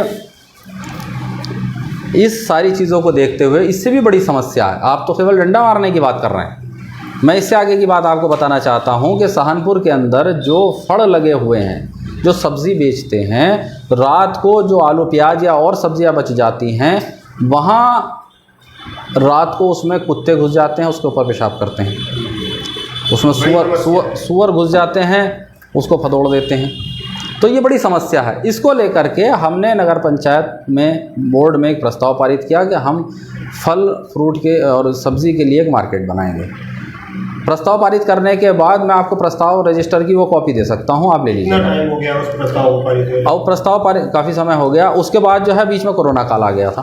तो हाँ, तो अब जब हमने उसको बनानी शुरू की तो वो पूर्व चेयरमैन साहब जो है उन्होंने इस पर जो है एप्लीकेशन दिलवा दी अपने एक सभासद से, जिस दुर्भाग्य से मैं बात कर रहा हूँ, जो मैं जाति पे नहीं जाना चाहता, अपनी ही रिश्तेदार से, अपनी ही जाति के व्यक्ति से, अपने ही वार्ड के सभासद से उन्होंने वो दिलवा दी और अपने एक चहेते सभासद से उन्होंने एप्लीकेशन दिलवा दी और लैंड यूज़ को लेकर के एक ऐसा सवाल खड़ा कर दिया जिससे वो पेंडिंग में पड़ जाए। उस पर कई बार एप्लीकेशन आई, कभी तहसील दिवस में आई, कभी डीएम साहब के यहाँ आई, कभी कहीं आई, और वो हर बार काम पेंडिंग में होता रहा। अभी भी वो बन करके तैयार है और उसकी नीलामी होनी बाकी है। अभी भी ताज़ी ताज़ी जो है एप्लीकेशन उस पर दी हुई है और वो नहीं चाहते कि यहाँ पर कोई विकास कार्य हो। और यही नहीं, विकास कार्य में रोड़ा अटकाने का ये इकलौता उदाहरण नहीं है। जो मैंने बताया कि जहाँ हम डंपिंग ग्राउंड बना रहे थे, वहाँ जाने के लिए हमने जब पुलिया बनाई तो उस पुलिया के ऊपर उन्होंने अपने आदमी भेज दिए, उससे तोड़फोड़ की। मैं आपको फ़ोटो दिखा दूँगा। वो तोड़फोड़ हुए मजबूरी में जो है हम उसकी शिकायत भी करनी पड़ी। अब उसके बाद में हमने यहाँ पर जो फील्ड है जिसे उन्होंने तालाब बना दिया था, हमने उसका भरान कराना चाहा। उसका मिट्टी भराने के लिए टेंडर वो किया, कॉल किया। तो टेंडर में कॉल होने के बाद जिसने टेंडर अलर्ट हुआ, जब काम शुरू हुआ तो जिस रास्ते से ट्रालियाँ आ रही थी उस रास्ते पे लोगों को, अपने समर्थकों से कुछ जो है दिक्कतें खड़ी की कि यहाँ से हम नहीं निकलने देंगे। वो नहीं चाहते थे कि इसका भरान हो, ये तालाब की जगह फील्ड बन जाए। अब किसी तरह से हमने वो भरान करा दिया। भरान कराने के बाद जब हमने वहाँ पर लोगों के बैठने के लिए बेंच लगाई ताकि जितने हमारे बुज़ुर्ग या हमारी माँ बहनें वहाँ पर जाएं और वहाँ किसी वजह से थक जाएं या बुज़ुर्ग थक जाएं, वहाँ थोड़ी देर बैठ करके आराम कर ले, उन्होंने, उनके समर्थकों ने उन बेंचेस को तोड़ दिया। हमने वहाँ पर एक शौचालय बनाया और शौचालय इसलिए बनाया ताकि वहाँ पर घूमने वाले जितने लोग हैं उन्हें परेशानी अगर किसी तरह की हो जाए, कोई शुगर का पेशेंट है, उन्हें पेशाब कई बार ज़्यादा आ जाता है, वो जा कर के हमारी माँ बहनें उस शौचालय में चली जाएँ। उनके दरवाज़ों को तोड़ दिया, उनकी सीट को तोड़ दिया, उनकी टाइल्स को तोड़ दिया। तो मजबूरी में हमें फिर वहाँ CCTV कैमरे लगाने पड़े। तो हर कार्य में बाधा अटकाने का पूरा प्रयास हुआ है। और उसके बाद हमने उसी फील्ड के अंदर जो है लाइटें लगा दी हैं, टावर 8 लगा दिए हैं, उसके अंदर लाइटें जगमगा रही हैं। रात में क्रिकेट के टूर्नामेंट हो रहे हैं और वहाँ वॉलीबॉल खेल रही है। तमाम हमारे आने वाले बच्चे जो है हमारे कस्बे के या आसपास के क्षेत्र के वहाँ पर दौड़ लगा रहे हैं, अपनी तैयारी कर रहे हैं। वो फोर्स में जाना चाहते हैं, पुलिस में जाना चाहते हैं, मिलिट्री में जाना चाहते हैं, अपनी तैयारी कर रहे हैं। जब वो मेरे पास बच्चे इकट्ठे होकर के आए कि हमारी व्यवस्था करा दीजिए, तो हमने जो है उनके लिए फिर वो रास्ते का दौड़ लगवाने के लिए एक ट्रैक बनाया कि भाई ठीक है, आप इतनी व्यवस्था जो है आपके लिए समतल करा देंगे हम। तो हमने उनकी भी सुनी और लोग वॉलीबॉल भी खेल रहे हैं और बहुत सारी चीज़ें हो रही हैं। अभी हमने वहाँ क्रिकेट मीडिया के माध्यम से देखा, हाँ, क्रिकेट के लिए एक जो है पिच बनाई गई है सीमेंट की, उसमें नेट प्रैक्टिस भी होगी और जो है वहाँ बच्चे क्रिकेट की भी प्रैक्टिस करेंगे। रामलीला ग्राउंड के पास एक पानी की टंकी है, उसके पास नगर पंचायत की ज़मीन कूड़ेदान की स्थिति में फिलहाल पड़ी हुई है और सहारनपुर की जनता को एक पार्क की बहुत ज़रूरत है। क्या वहाँ पार्क की व्यवस्था की जा सकती है या उसके लिए कोई और जगह? देखिए, वो जगह जो है उतनी नहीं है, मुश्किल से 300-350 गज़ के आसपास की ज़मीन है। और अभी परसों शाम ही जिस जगह पर वो मोहल्ला किला में मौजूद है, वहाँ उसको लेकर के काफ़ी मंथन हुआ था कि भाई इसमें क्या किया जाए। और ये हम इसे जो है कूड़ा तो वहाँ बिल्कुल भी नहीं है, ये तो गलत इल्ज़ाम है, लेकिन वहाँ पर खाली ज़मीन पड़ी हुई है। पहले वहाँ कूड़ा डला करता था, पहले ये कूड़ा डंपिंग ग्राउंड बनने से पहले वहाँ पर डला करता था, लेकिन अब वहाँ कोई कूड़ा नहीं है, ना वहाँ कोई कूड़ा डाला जाता है। तो वहाँ पर हम जो है कुछ कराने के इरादे में रखते हैं, लेकिन चूँकि अब इतना समय नहीं है, अब देखते हैं क्या होता है। वो 300 से 400 गज के आसपास हो रही होगी। पार्क के लिए लगभग कितनी जगह की व्यवस्था होगी? देखिए, ये तो आप कितना भी बड़ा बना सकते हैं, जितना बड़ा। मिनिमम गवर्नमेंट के अकॉर्डिंग, या एक्चुअली हम नजीबाबाद में भी कोशिश कर रहे थे, तो हम एक बार एटीएम से जाकर उस बारे मिले थे, तो उन्होंने शायद लगभग 12 बीघे ज़मीन के लिए का बताया। देखिए ये तो गवर्नमेंट के ऊपर निर्भर करता है कि वो अगर कोई प्रोजेक्ट बना रही है पार्क के लिए, तो उस प्रोजेक्ट में जो चीज़ें गवर्नमेंट ने एस्टीमेट बनाया है उसको लगाने के लिए नियम कितना बनाया है कि भाई वो 1000 गज चाहिए, 1500 गज चाहिए या 2000 गज चाहिए, तो ये तो उस इस एस्टीमेट के अकॉर्डिंग ही जगह गवर्नमेंट जो है या जई साहब जो है वो तय करते हैं कि भाई इतनी जगह के लिए इतनी वो चाहिए। तो ये अगर कोई योजना गवर्नमेंट लाती है तो फिर उसमें ये भी लिखती है कि इसमें इतनी जगह की आवश्यकता पड़ेगी, अगर आपकी आवश्यकता है तो फिर हम ये आपको इस योजना में इतना लाभ या इतना पैसा देंगे, आप ये बनाइए। तो फिलहाल इस तरह की कोई योजना है नहीं। चलिए मैं अगले सवाल, मेरा साहब अभी हमारे पास बहुत बड़ा कम है, आपके पास भी अब असल तो आपका वक्त है, हमारा तो बाद में। अभी 10 मिनट बाकी हैं क्योंकि 1 घंटा हमारी लाइव होते हुए हो गया, क्योंकि जनता की जानिब से SMS भी आ चुका है, 1 घंटा हो गया। बहरहाल हम लेकिन सवाल सब रखेंगे, सवाल कोई नहीं छोड़ेंगे और रिक्वेस्ट करेंगे आपसे कि शॉर्ट में उसका जवाब देते जाएँ। जवाब पहला सवाल बनता है कि ईदगाह के पास जो पानी की टंकी है वहाँ बारात घर बना था, जो कि खुर्शीद मंसूरी साहब के पीरियड में बना था, अभी तक वहाँ उस पर कोई कार्य नहीं शुरू हो पाया, क्या वजह है? शॉर्ट में बता दीजिए। देखिए, उसका कारण ये है कि जो जितना पैसा उस कार्यकाल में अलॉट हुआ था उसके लिए, बारात घर के लिए, उतना पैसा उसमें लगाया जा चुका है और उसमें अतिरिक्त धनराशि की आवश्यकता है। अच्छा। अब चूँकि उतना पैसा था नहीं, फिर कोरोना काल आ गया तो वो कंप्लीट नहीं हो पाया, और उसके साथ साथ हमारा उसको लेकर के एक मकसद था, वो मकसद था उसे हॉस्पिटल में तब्दील करना।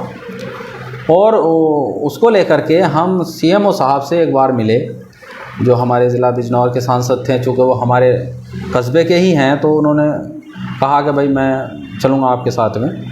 तो साकेंद्र चौधरी जो ज़िला पंचायत के अध्यक्ष हैं, वो उस समय वो भी ज़िला पंचायत अध्यक्ष थे और माननीय सांसद उस समय सांसद थे, तो वो चूँकि लोकल हैं, कस्बे के हैं, तो उन्होंने कहा कि भाई मैं आपके साथ चलूँगा, हम यहाँ प्रयास करेंगे। तो हम CMO साहब से जा कर के उसमें मिले थे कि हमें एक नगरीय प्राथमिक स्वास्थ्य केंद्र की बहुत ज़्यादा ज़रूरत है और आप जो है हमें यहाँ दिला दीजिए।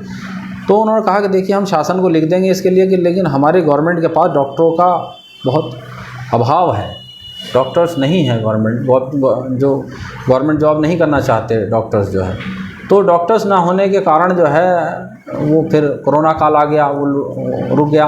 अन्यथा हमारी जो प्लानिंग थी उसमें एक हॉस्पिटल खोलने की थी, और इंशाल्लाह अगर पब्लिक ने साथ दिया और दोबारा मैं इस सीट पर आया तो बहुत जल्दी जो है उसे अस्पताल में तब्दील करके बारात घर के लिए, देखिए बारात घर तो बहुत जगहें हैं आजकल, तो दूसरा बारात घर भी खाली हमारे यहाँ पे ऐसे ही पड़ा रहता है, तो एक अस्पताल की बहुत ज़रूरत थी, तो हमने सोचा उसको अस्पताल में तब्दील करेंगे, तो इसलिए हमने उस काम को नहीं कराया। फिर अस्पताल की प्लानिंग करके उसमें जो ज़रूरत होगी फिर वो काम कराएंगे।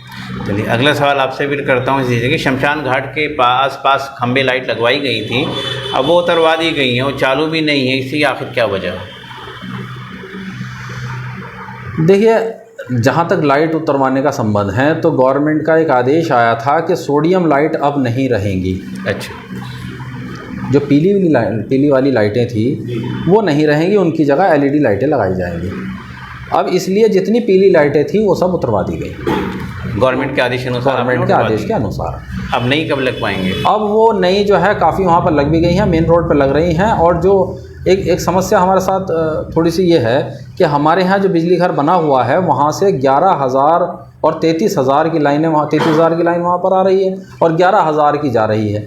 जो हमारा स्वागत द्वार है वहाँ से लेफ़्ट और राइट दोनों साइड से जो है 11,000 की लाइन जा रही है। एक लाइन आकाश गंगा जो वो है मिल है, पेट्रोल पंप के पीछे आटा मिल है, उसमें जा रही है। अच्छा।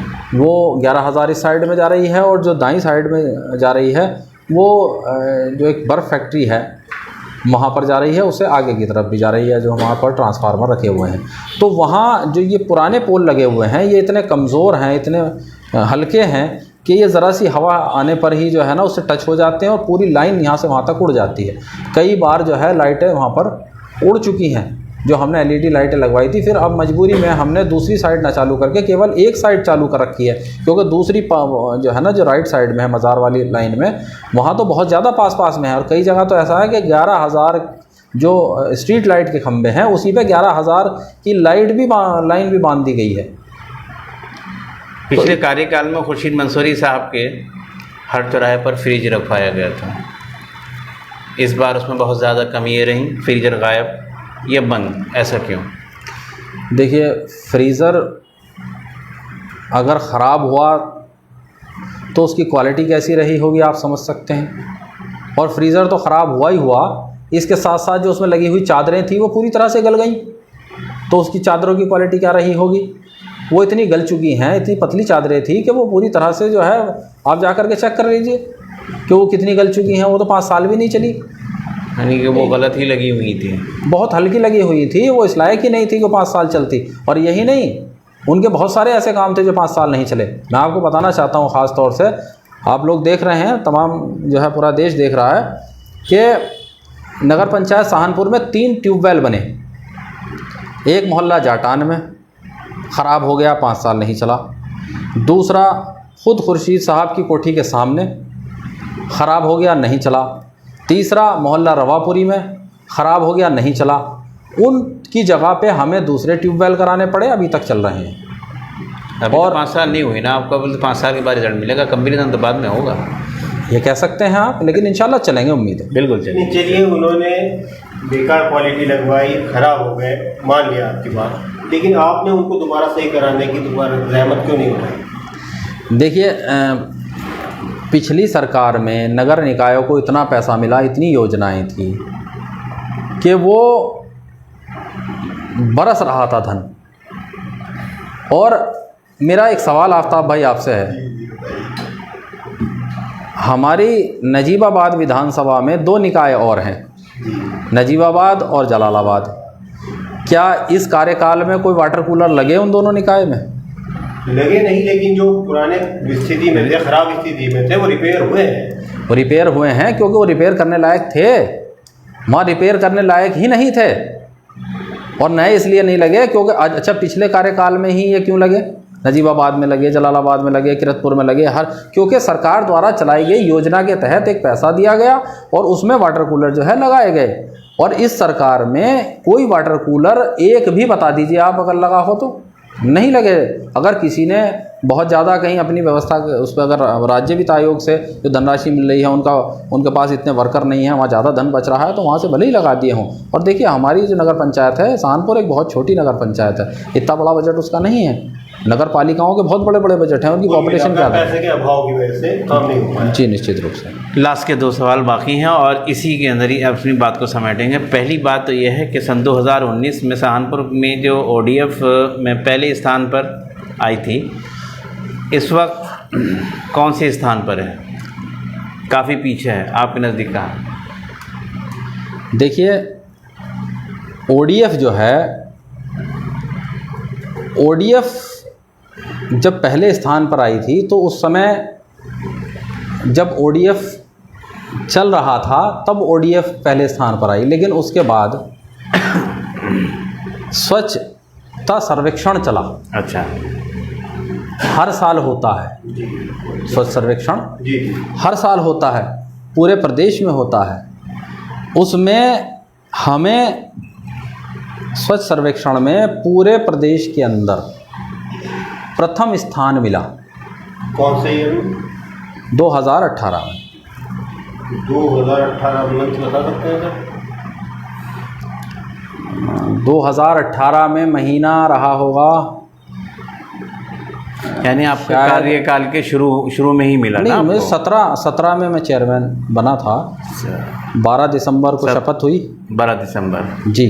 और ये भी अवार्ड मिला 2018 में मेरे ख्याल से शायद ये नवंबर दिसंबर की बात रही, लगभग 1 साल बाद। हाँ, लगभग 1 साल बाद जो है स्वच्छता सर्वेक्षण में नगर पंचायत सहारनपुर को प्रथम स्थान मिला। और माननीय मुख्यमंत्री जी ने खुद सम्मानित किया वहाँ पर बुला करके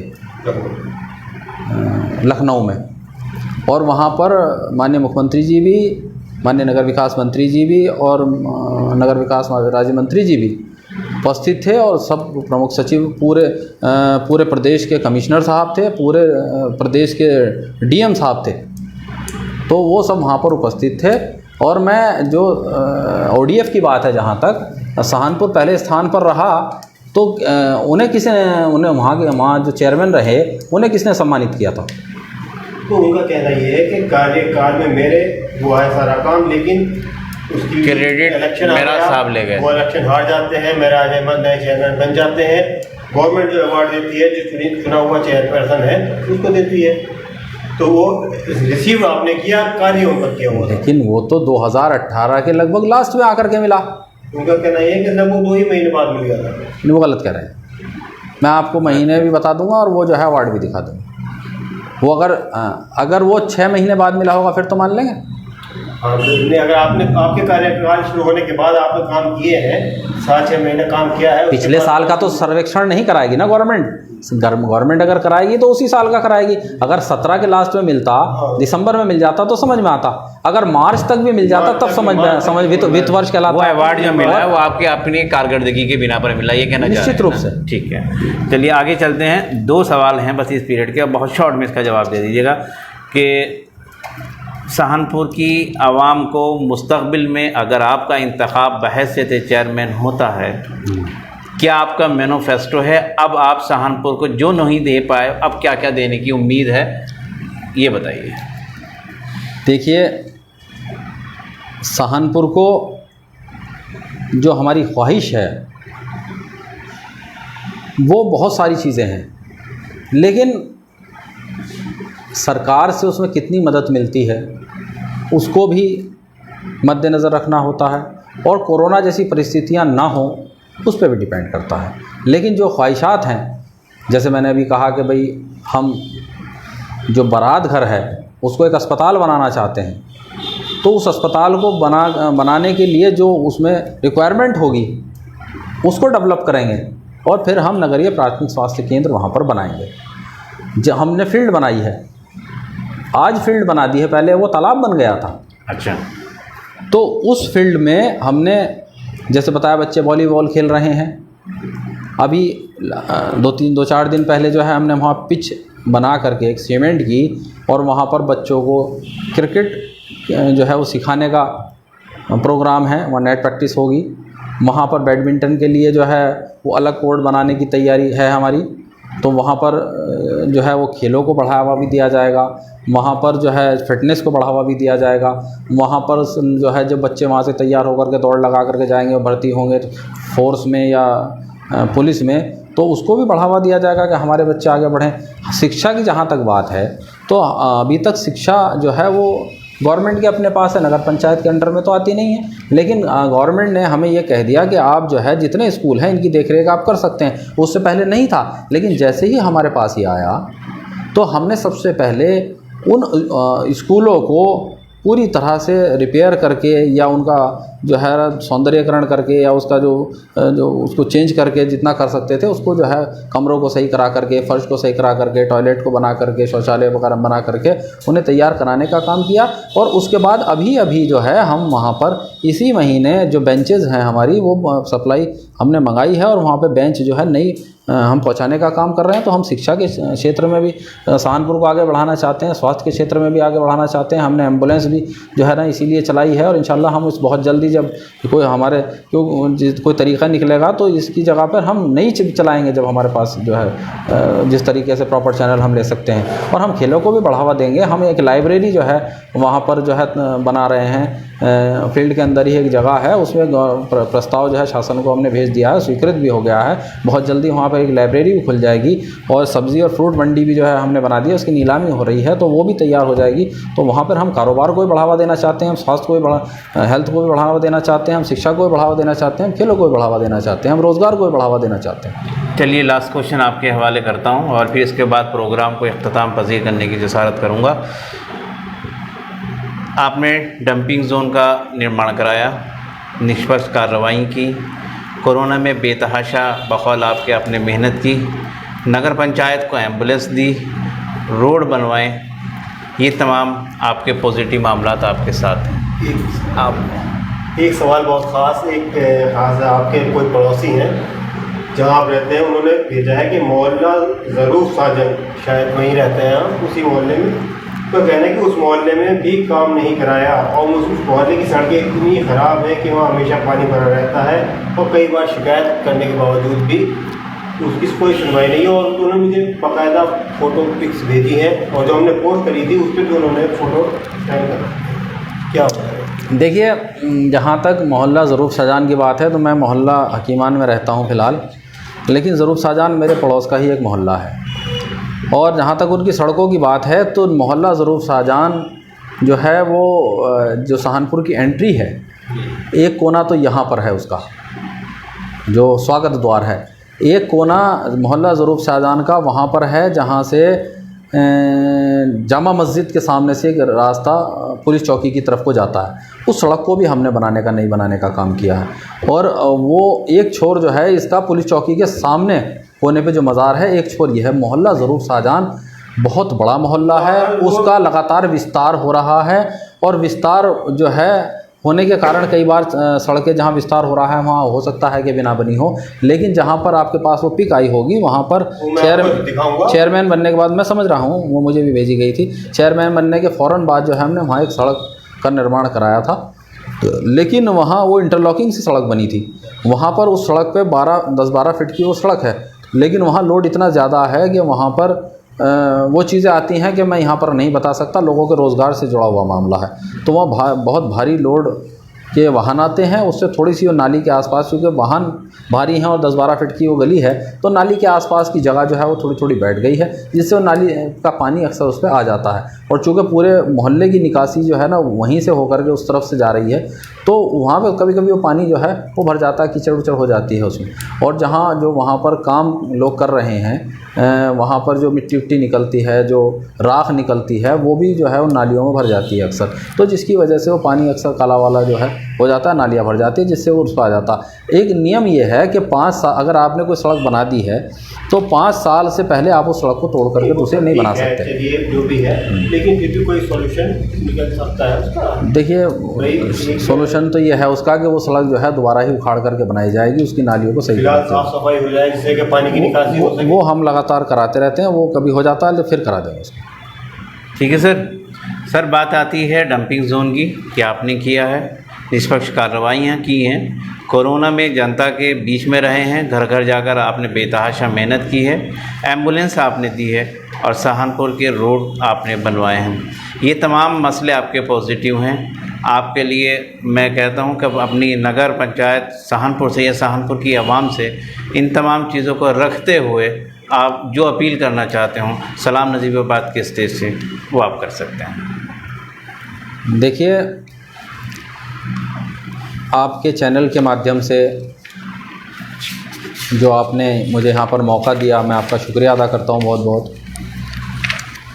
और लोगों को मेरा जो संदेश है, जो मैं कहना चाहता हूँ, वो सिर्फ़ इतना है कि जिस तरह से मैंने आपको 5 साल सम्मान दिया है, जिस तरह से मैं आपके दुख दर्द में, अच्छे बुरे वक्त में खड़ा रहा हूँ, और जिस तरह से मैंने आपके काम कराए हैं, अगर आप अपना काम लेकर के आएँ और कोई लेटर थाने में जाना है, आपको जो है कुछ सत्यापन भिजवाना है, तो मैंने कभी ये नहीं देखा कि आप इसे टाइप करा के भी लाएंगे या नहीं लाएंगे या दफ्तर में से मंगा लें।